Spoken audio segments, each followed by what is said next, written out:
Hello guys, welcome back. അപ്പോൾ നമുക്കിന്നൊരു പുതിയ റെസിപ്പി നോക്കാം. അത് വേറൊന്നുമല്ല, നമ്മുടെ സ്പ്രിംഗ് റോളാണ് കേട്ടോ. അതിന് വേണ്ടിയിട്ട് ഒരു പാനിൽ എണ്ണ വെച്ച് അത് തിളയ്ക്കുമ്പോഴത്തേക്കും അതിനകത്തേക്ക് ഇഞ്ചി വെളുത്തുള്ളി പേസ്റ്റും സവാള, ക്യാരറ്റ്, നമ്മുടെ ഉരുളക്കിഴങ്ങ് എന്നിവയിട്ട് നന്നായിട്ട് ആ എണ്ണയിൽ തന്നെ അടച്ച് വെച്ച് വേവിക്കുക. അതിനകത്തേക്ക് മഞ്ഞൾപ്പൊടി, മുളക് പൊടി, ഗരം മസാലപ്പൊടി, കുരുമുളക് പൊടി, ചിക്കൻ മസാല, മല്ലിയില എന്നിവ ചേർത്ത് മിക്സാക്കി നമ്മൾ വേവിച്ച് അടിച്ച് വെച്ചിട്ടുള്ള ചിക്കനും കൂടി ഇട്ട് മിക്സാക്കി എടുക്കുക.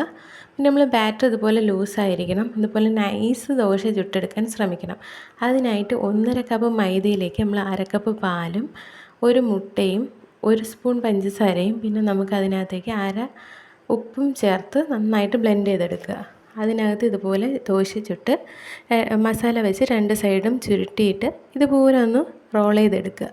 അതുപോലെ എല്ലാം ചെയ്തിട്ട് നമുക്കൊന്ന് ഫ്രൈ ചെയ്തെടുത്താൽ നമ്മുടെ സ്പ്രിംഗ് റോൾ ഇവിടെ റെഡിയാണ് കേട്ടോ.